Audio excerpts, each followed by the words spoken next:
Hello, everybody, and welcome back to Cricket Unfiltered. I'm Menners, and I'm here to wrap up Australia's final group stage in the World Cup. I'm also going to have a little bit of pay a little tribute to Meg Lanning because she retired since I recorded our last podcast. Retired from international cricket, and helping me with all this is Jono Baruch, freelance cricket writer. Jono, welcome back to the show. How are you?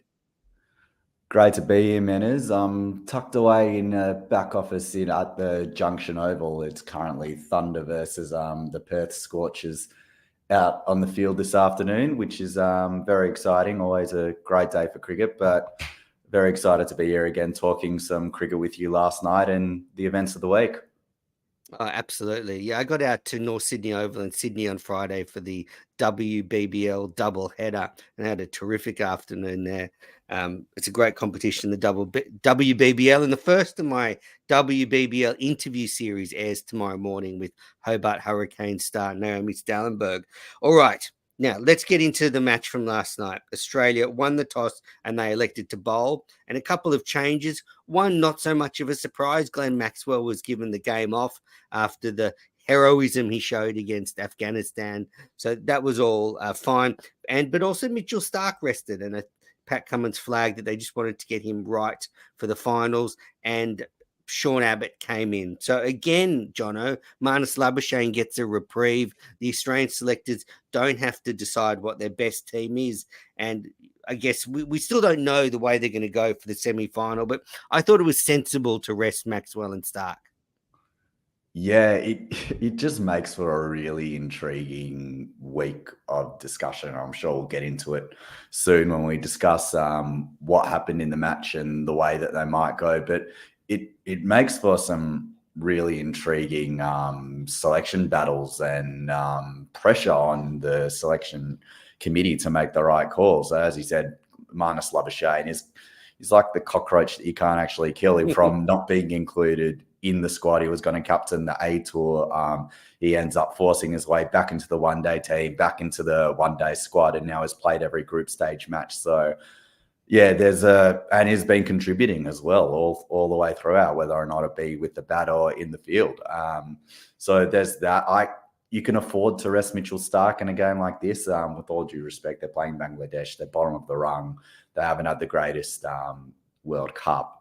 So it's the last game. It's almost considered a game where you can either get some time out in the middle or get some minutes into someone else. So if you've got a couple of sore bodies like Australia had with Maxwell or Mitchell Starc, who probably granted hasn't been at his very, very best this tournament, but coming into the semi-final match, you want to, if you are afforded the opportunity to be able to get him right, you take it with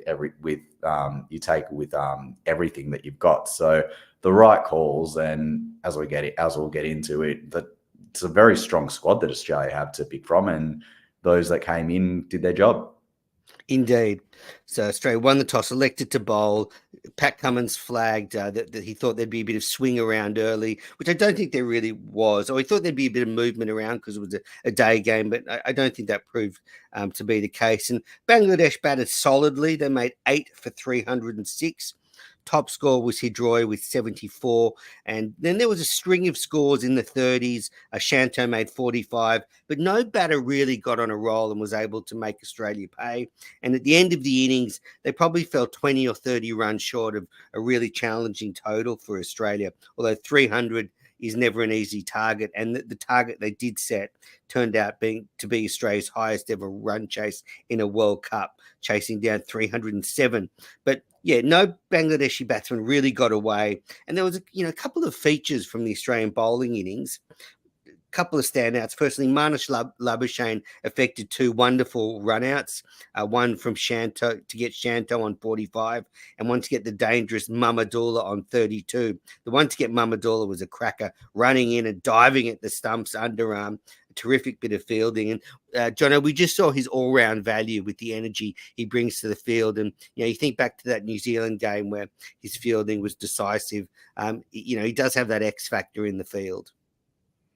Well, yeah, just a point quickly on Bangladesh. It looked pretty much towards the halfway. They were 2 for about 120 something, and it looked like they were going to pile up another big score. And Yeah, Mm. for Australia, it looked like they almost had the same problems bowling that they had, like couldn't really nut out real early wickets there, and really having to grind and graft to take some wickets, go back to the big guns, and really waiting on a piece of magic, really, which came a couple of times from Marnus Labuschagne in the field. First, a brilliant run out with the help of Josh Inglis taking behind the stumps, and then also a direct hit as well with the second one. So when it comes to the decision that the Australian selectors are going to have to make this week. So you expect it's a moral that Maxwell coming back in is a given. Stark's also a moral to come back in. And you look at the overall packages between, because it's going to be between Smith and Marnus. We discussed this on our last podcast, Manners. Smith was back in the runs, which we'll get into a little bit later. But the overall package of Marnus, it's the energy, it's the bubbliness, it's what he can do in the field. It's running around on the boundaries, taking a catch. It's being able to throw the stumps down from the ring, and is being in form with the bat when he's gone out there and had a chance. So it's an incredibly difficult call. But is it, Imagine. John? Is it, Jono? Is it even now between Marnus and say Stoinis? Because I just don't think they're going to not play Smith. So I think I know you Victorians want to get him out of the side, but there's no way that's going to happen. So Smith No. Smith is a lock, right? And then maybe it comes down to, do the selectors see more value in having Marnus with his batting, all-round ability in the field, or Stoinis in the lower order, who's had a quiet World Cup, and battling fitness, but can bowl a few overs. So maybe it's not. Maybe it is not between Smith and Marnus. Well. Here's the question. It's because Australia need to find some overs out of a potentially fifth or sixth bowler. So That's what. But they did. They were able to get 6 overs out of Head today, 4 overs out of Mitch Marsh. Then you bring Maxwell back. I think they're in a good position now. Maxwell. Sorry for cutting you off. Maxwell will come in and bowl his 10, so that's 10 sorted out. Then you got the Mitch 3 Marsh quicks. You got the 3 quicks. Mitch Marsh went around the park today against Bangladesh, and you're coming up against a powerful South African top 6 who just clobber anything short. Travis Head will probably also get targeted as a part-timer. It's been interesting. Ricky Ponting's been very big on the comms about having Marcus Stoinis as an opening bowler and someone who could potentially swing the ball. I don't see that necessarily happening, but who am I to go against the word of Ricky Ponting, who every time he commentates, it's like you're getting a cricketing education. So it's going to be a very interesting call. I agree with you in the sense that they're not going to drop Steve Smith because Steve Smith is back in the runs. He looked fantastic, might I say, for his unbeaten half century. It shows his moments of when to go and absolutely put the foot down when he did decide to go. So he looked very, very good. So I've said before, I don't think you can have 2 insurance policies in one-day cricket. Smith or Marnus were going to be there if you are 2 for 20 inside the power play. I do think, though, coming into this game, especially on a wicket like they're going to face in Kolkata, where it will turn and it is going to stay a little bit lower and a little bit drier, that maybe it's worth having Smith and Labuschagne in there who can properly bat and set up the innings, and you surround them with the likes of Head, Marsh, Maxwell, these guys who can come in and bash the ball around, and these guys can do it and can do a job for you. So it's going to be interesting. Maybe it is Stoinis. Maybe it is Stoinis the one that comes out. It is indeed. So just on that bowling effort from Australia, Hazelwood 7 overs, none for 21. Clearly, they held a few back from him just to give him a rest. Pat Cummins the same, 8 overs, none for 56. He's consistently taken a bit of tap this tournament, but still looking pretty good. Sean Abbott in his World Cup debut, 10 overs, 2 for 61. I thought bowled well, but I think it's a moot point. He'll only play unless if there's an injury. Mitchell Marsh, 4 overs, none for 48. Travis Head 6 overs, none for 33. And Stoinis 5 overs, 1 for 45. Clearly, Cummins wanted to get a few overs into the part-timers in case they're needed in the next 2 rounds, assuming Australia makes the final. Probably the standout again, Adam Zampa, 10 overs, 2 for 32. Another superb bowling performance. Controlled those middle overs and, again, stopped Bangladesh getting that sort of 330, 350 score that might have really pushed Australia. So, look, a good all-round effort from Australia. It did feel a hollow game. I felt the intensity was down. And, when Australia set out to chase 307, although I was nervous, Jono, I didn't feel like Bangladesh really tested it. They tested us. They tried, but they've had a shocking tournament, and it just continued in this match. Australia lost Travis Head early for 10, smashing one onto his stumps. He didn't move his feet, but that hasn't stopped him in the past scoring runs. And then David Warner and Mitchell Marsh steadied the ship. They put on 120 until Warner was out for 53. Now, here's the first bit of a talking point. David Warner wasn't out. If he'd have stood there and asked for a review, that wasn't out. So, for those that haven't seen it, he hit it to Shanto mid off or mid on, I can't remember. And Shanto took the catch and went to throw it up and dropped the ball. And the law states you have to have control of the further disposal of the ball for it to be a clean catch. But Warner turned and walked off. And there was footage of the dressing room having a bit of a giggle about it because Warner loves a reprieve. Like, don't you agree? If he'd have stood there and made them look at it, it would have been turned over. Yeah, I do. I saw it when I was watching it, and I was listening to Ricky saying, "Hang on, I don't think that's out." But at the end of the day, David Warner walked off. He knew what he'd done. I think he was more disgusted with himself that he played the shot the way he did. So I think he was. I think he was happy to. I think he was happy to get off. But we've seen that come into the game recently with the umpires sort of enforcing the full force of you actually have to complete the catch properly law. So it's interesting do you remember that one Ben Stokes in the last Test match at the Oval? Yes. I think it was the Oval where he did the same thing. But I think the difference is I don't think Ben Stokes ever really had proper control of the ball when he sort of went to throw it up. Whereas I think Shanto in this case did have both hands on it and then just messed up the disposal, which is still not out. But I think they're different cases. Well, Ben Stokes also knew he dropped the ball and appealed anyway, so it's also a very different kettle of fish. Whereas Shanto, I think he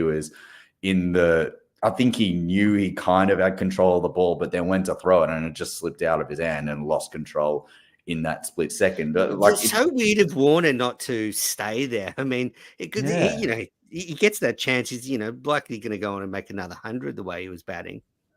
Yeah, well, as you said before, it just was an unbothered batting display from Australia. Like, yeah, they were chasing over 300, but they did it with maybe he had enough.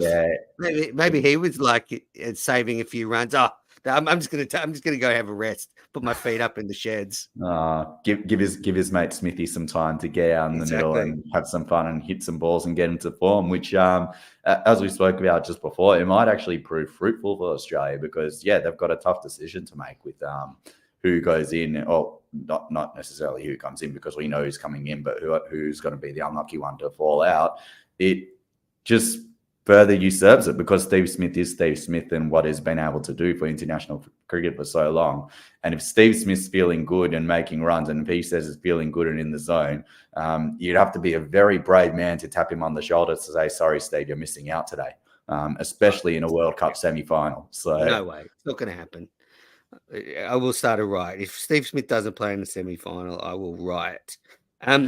All right, so Warner's out, but let's talk about the man of the moment, Mitchell Marsh, a careering 177 not out in the chase of just 132 balls, 17 fours, 9 sixes. It's now the second highest score in this tournament. It's Mitchell Marsh's third one-day international century, his second of the tournament, his highest score in ODI cricket. It's been quite a week for huge scores by Australian batters following Maxwell's 201, but just a phenomenal innings from Marsh. He just got better and better as the innings went on, although he was battling a cramp and you could tell he was tired as well. That was just some performance. Yeah, it's been, I'll tell you, it hasn't been a great week for batters. It hasn't been a great week for Shane Watson. He's held the record for about the highest one-day score for Australia for almost over a good decade, and has been dropped down the rung by a couple of places in the last week. So not a great record. Well, I think his score was 185, so actually he's still in second position. He's still in second position. I thought it was no. I was watching that as well. I thought maybe he was going to go from first to third in the same week, but he just held on to second spot. Well, I was watching the game with my dad, and Dad said at one point, if Mitch really wants to, he can get to 200 here, and Australia still win the game. But obviously not the case. But again, just it's the latest innings in a remarkable late career chapter for Mitchell Marsh, who's turned himself into one of the most destructive. Well, we've always known him to be one of the most destructive white ball players in the world, but he's in the last 6 months or so, he's gone and reclaimed his spot in every Australian 11. He's he's captain of the T20 side, is a key cog in the one-day side, whether it be opening the batting or at number 3. He made his mark on the tournament really early, and as it stands, is the incumbent number 6 in the Test side. And you see what he's able to do and come in and just bash the ball, take the game away from oppositions. And yes, you can say, well, the opposition is playing today. Yesterday was no disrespect to Bangladesh, but they were at the end of a long tournament and ready to. They didn't look good. Ready to board their way home. But it's an ominous sign for Australia. And again, for someone like Mitch Marsh, who's had the career that he's had, who's gone through the ups and downs of international cricket, and even in the last week and a bit, having to go home for family tragedy, and to be able to come back and be able to just perform so well. He was going really well in that Afghanistan game before he got a good one to get him out. So it's another really good sign for Australia. But also, John, don't you think though that chasing over 300, although Bangladesh were flat, just for for them to do it two down with over 5 overs to spare, Marsh and Smith not out, it's the perfect warm up for Australia for the semi-finals. They wheeled through all their bowlers, and it was a confidence boosting win. 100%. It's almost everything that Australia could have wanted out of that game. It's chase a big score, overs in the bank, your bowlers get through unscathed, and your key batters make runs. Warner, Smith, Marsh all made runs. Travis Head would have wanted to go on, but Travis Head gets out the way that Travis Head gets out, and if it comes off, it comes off, and if it doesn't, well, you put it down to that's the way he played. But I don't think Travis Head's in any trouble for this semi-final, either way they go. So, yeah, agree. So terrific stuff from Australia. They win. They get the points, 7 in a row to finish the group stage. Some notable things. So Adam Zampa's 2 for 32 means he's now the leading wicket taker in this World Cup. He has 22 wickets ahead of Madhushanka from Sri Lanka on 21 wickets. So that's a great group stage for Adam Zampa. So much pressure on him coming into the tournament, being Australia's only spinner. And I give him the heartiest congratulations. He shouldered that burden, and it's been a Herculean effort by our leg spinner, leg spinner from New South Wales, before you try and claim him. It's the most wickets by an Aussie spinner in the World Cup, beating Hoggs.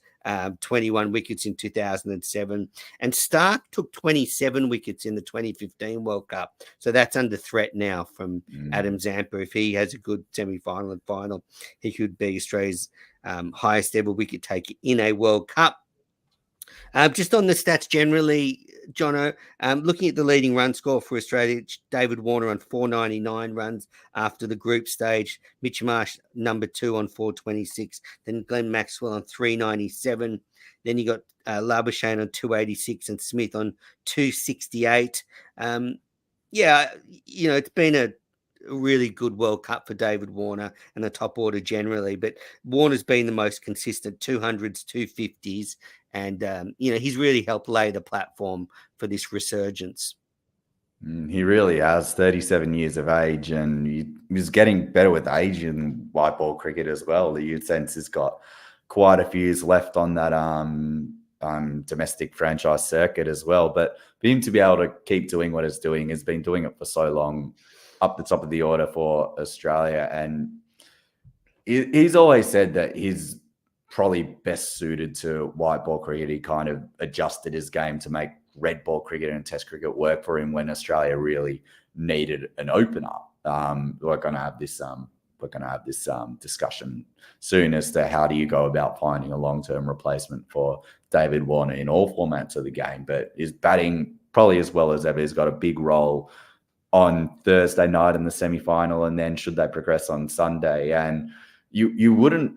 He says he wants to make that World Cup next year in the Americas, that T20 World Cup. And with the way he's going now, you wouldn't begrudge him for holding that ambition. Like, yeah, he's 37 years old, but he's still hitting the ball as well as ever. He looks like he's got his power back, like particularly with that little it's halfway between a pull shot and a hook shot, where he just gets over to one side and just pulls the ball over the rope for six. It's quite remarkable to see. He's punching the ball down the ground really well. So he's going great. And again, he's going to be absolutely key for Australia come Thursday night. Indeed. Probably the quiet batters for Australia in the World Cup. Marcus Stoinis, 5 innings, 87 runs at an average of 22. Again, a quiet World Cup for him. He's had limited opportunities, but still, a bit like the last World Cup, he's never been able to get going, and we do rely on him to close innings out for us. So he's had a bit of a quiet one. Josh Inglis, he moved into the middle order, 8 matches, 7 innings, averaging under 20. The experiment hasn't quite worked yet. I do think he's a little bit of a victim to the selectors' uncertainty. I think he should have been locked in as the World Cup wicketkeeper, a few matches out from the tournament. Instead, he was thrown in after game 2, and he hasn't quite looked himself with the bat, but, maybe he can turn it on in the semi-final and final. Yeah, you'd say it's been a problem for Australia's whole middle order unit throughout this tournament. They haven't really gotten going. It's the top order's done, or aside from Maxwell, the top order's done the bulk of the work, and then you've got the middle order, the likes of Inglis, Stoinis in particular. Those two guys Green haven't really gotten going. Like Inglis made a 50 against Sri Lanka. That's 7 games ago now, so it is probably due a score. So been okay behind the stumps. I haven't really noticed any real stuff ups from him, which is probably the best thing you can say about a wicketkeeper. Whereas if you don't really notice them, they're doing a decent job. So again, it's not lack of opportunity that they're getting. Like as he said, Stoinis has had 5 hits. He just hasn't really gotten going. So again, it's been a collective issue for Australia this whole tournament, really, just to be able to not get the runs going. So again, it's going to be something particularly if they get to Kolkata and they win the toss and they bat first, they're going to hope that the top order goes big as well. But they're going to need runs from the middle order, particularly to finish off that innings. Yeah, agree. So I mentioned Adam Zampa, the leading wicket taker with the ball. He's been Australia's stand-up bowler. Do want to give Glenn Maxwell a shout out. He's played 7 matches, bowled in 6 innings, and he's only taken 5 wickets, but his economy rate is under 5, 4.95. So that's quite extraordinary from the all-rounder, and he's played his role superbly as well. You add that to his almost 400 runs, and he's having terrific tournament for Australia. All right, we'll take a quick break, and then we'll be back to discuss Meg Lanning. You're listening to Cricket Unfiltered, and that was our wrap of Australia v Bangladesh. I'm Manners, I'm with John O'Barook, and I just want to wrap this little review up with a little bit of a chat about the huge news that Meg Lanning, Australia's captain in all formats, has retired from international cricket. She will play domestically. She had a phenomenal career for Australia in the Australian colours, scoring 17 centuries for Australia in one day and 20 over cricket, made 2 Test half centuries, such a successful leader for Australia over the last 9 years. She's taken all before her as a player and as a captain. They've won everything, and she will leave a she'll just leave a huge legacy in Australian cricket, the way she's established the team. And I think, Jono, I sort of, tried to sort of, you think about all the contributions she's made on and off the field. When have you heard a bad word said or written about Meg Lanning in the 9 years she's led the team? She's just been exemplary. She's been amazing. I think when the news dropped last week, I think it was a shock, but I don't think it was a big surprise. We both cover this game, and as we've seen that she's taken a couple of breaks a couple of times where she's needed to step back from the cricketing bubble, as she said. And I was down at the press conference on on Thursday when she announced her retirement. And yeah, she is going to continue playing domestically in the WBBL and in a couple of maybe a couple of other leagues around the world. But I think just from looking at her, you could see that it was that you could see she looked a little bit looser and freer by not having that I'm not going to use the word burden because she said she loved playing for Australia and captaining Australia, but it certainly felt like a weight that had been lifted to say that she has time to focus on other things and try out some new things, which she said she was really, really excited for. I think when you speak about the legacy that Meg Lanning's going to leave, 7 World Cups, 5 of them as captain of Australia, just 21 years of age. So she's been playing cricket for pretty much her whole adult life, and she's gone and rewritten record books, and kids coming through the game these days are looking to her and trying to say, I want to play a cut shot like Meg Lanning. Heather Knight said the other day that the way that they tried set it field to try take away Meg's cut shot, and they should just get it through her. So there's so many fantastic things that Meg's done leading this generation of cricketers that are coming through now, and she'll still be around. She's not going to be completely lost to the game, but I think Thursday and the rest of the week, and I think for the rest of the WBBL now as well, it's going to be a bit of a celebration of Meg Lanning the cricketer for just being an absolute pioneer, legend, gun. The term greatest of all time has been thrown around this week. But also celebrating anyone that knows Meg knows that she's an unbelievably determined person and just a fantastic human team person as well. So for her to be able to announce it on her own terms and to go out with a little bit of petrol still in the tank, you feel, it's a celebration for her, and just well done, Meg. Really well done. Yeah, incredible stuff, and phenomenal batter. Averaged over 50 in one-day cricket for Australia with almost 5,000 runs. Averaged 37 in 20-over cricket for Australia with 3,500 runs. Just a terrific batter to watch. World beater with the bat. One of the best batters Australia's ever produced, and a phenomenal player. And she did say in the press conference that she wants a bit more control over her timetable. So I think that playing in domestic T20 leagues around the world will fit her desires going forward. She doesn't want to be locked into the rigidity of being Australian captain and have all those commitments that playing for Australia comes with. So I think we will see her playing a bit of domestic cricket, because if she can go over to the Women's Premier League in India and earn some good coin once a year, I'm sure she'll do that. So hopefully we'll still get to see her at the crease, because she's great to watch. I had the pleasure of interviewing her on the podcast in 2019. So the podcast is on the feed if you want to go and listen to it. But yeah, I think you said it all, Jono. We should enjoy her for the rest of the WBBL. She's made a huge contribution, and wish her all the best. Well, Jono, thanks so much for joining me on the podcast. You go and cover the WBBL now. Enjoy that, and hopefully we'll catch up soon. Looking forward to it, man. As always, a pleasure coming on here, and thanks to everyone for listening. Yeah, thanks everybody for listening. So that was our wrap of the Australia v Bangladesh game and chat about Meg Lanning. As I said, the WBBL interview series starts tomorrow. Probably jump in and do a World Cup semi-final preview before Australia's game on Thursday, but definitely be back after that game. Huge week for Australia. World Cup semi-finals. Nothing gets better than that.